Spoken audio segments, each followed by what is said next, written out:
Kirikiri Maximum Security Prison in Lagos bustled with routine as Officer Adewale Adedeo, a seasoned guard, began his rounds.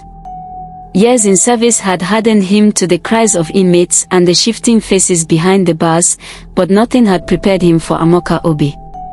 Newly admitted, she carried herself with a grace that defied the grimy walls and coarse environment.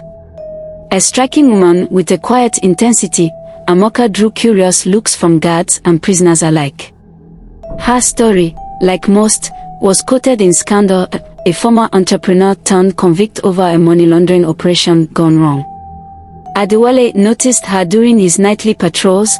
She was always reading, head bowed but aura unwavering, as though she didn't belong among the shouting and cursing inmates. Adewale prided himself on professionalism. His interactions with inmates were distant, authoritative, and free from personal entanglements. Yet, Amoka's presence unsettled him in ways he couldn't articulate. Their first words came over a missing meal. "Officer, they skipped my tray," she said calmly, meeting his gaze. It wasn't the complaint that stood out, it was her composure, her refusal to plead or grovel as most would. Adewale resolved the issue swiftly and brushed it off as routine, but later that night, as he went over his shift's events, her voice replayed in his mind. In the weeks that followed, Amoka became a fixture in Adewale's routine, though never by intention. She would ask him questions about the city, his life, and the world beyond the gates. At first, Adewale answered curtly, wary of any relationship beyond guard and prisoner. But her questions were genuine, intelligent, and devoid of the manipulation he had come to expect from inmates. "Do you have children?" she asked one day, her tone soft but curious. The question startled Adewale, pulling at buried grief. "I did," he replied finally, his voice tight. "He passed away young." Amoka's expression softened with an empathy that disarmed him. Boundaries that had seemed unshakable began to blur. When she confided in him about her innocence, Adewale found himself listening instead of dismissing her as he should have. Amoka spoke of betrayal, of powerful connections using her as a scapegoat. "All I wanted was to build something good," she said, tears brimming. Her vulnerability resonated with Adewale. He told himself he was simply being kind, yet the growing pull toward her presence felt dangerously personal. The other guards began to notice. Gok, his partner, warned him one day, "Adewale, you know how these women operate. Stay sharp." Adewale brushed it off, yet deep down, unease lingered. The line was fully crossed one night when a heavy rainstorm rattled the old prison. Amoka, shivering in her damp cell, called out softly as Adewale passed. "Officer, please," she said, her voice low, "the window leaks, and my blanket is soaked." He paused, conflicted. Delivering fresh items at night was against protocol, but the sight of her drenched and vulnerable pushed him over the edge. He retrieved a dry blanket and handed it through the bars. Their hands brushed briefly, and Amoka's whispered thanks sent an unsteady warmth through him. For the first time in years, Adewale felt seen, not as a faceless authority, but as a man. What followed wasn't planned but became inevitable. Their exchanges grew more personal, laden with emotions they didn't dare name.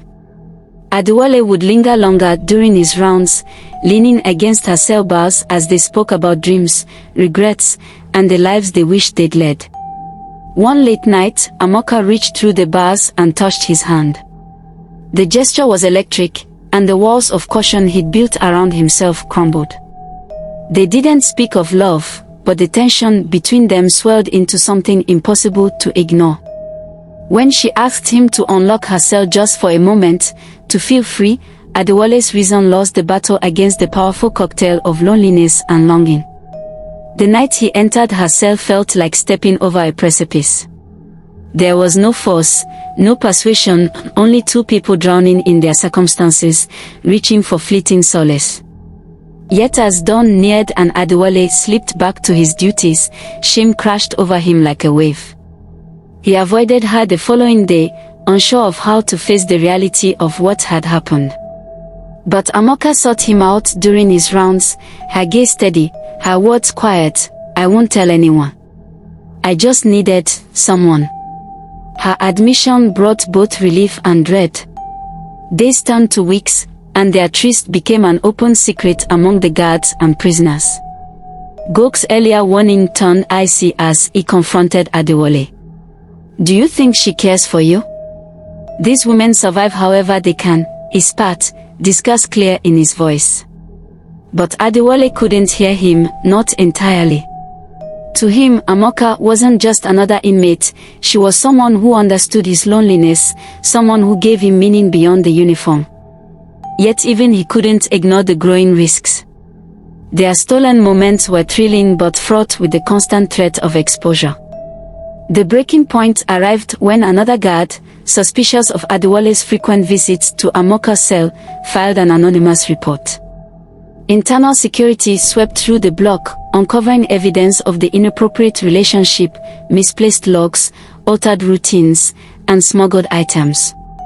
Adewale was summoned to a disciplinary hearing, where his years of impeccable service offered little defense against the overwhelming evidence.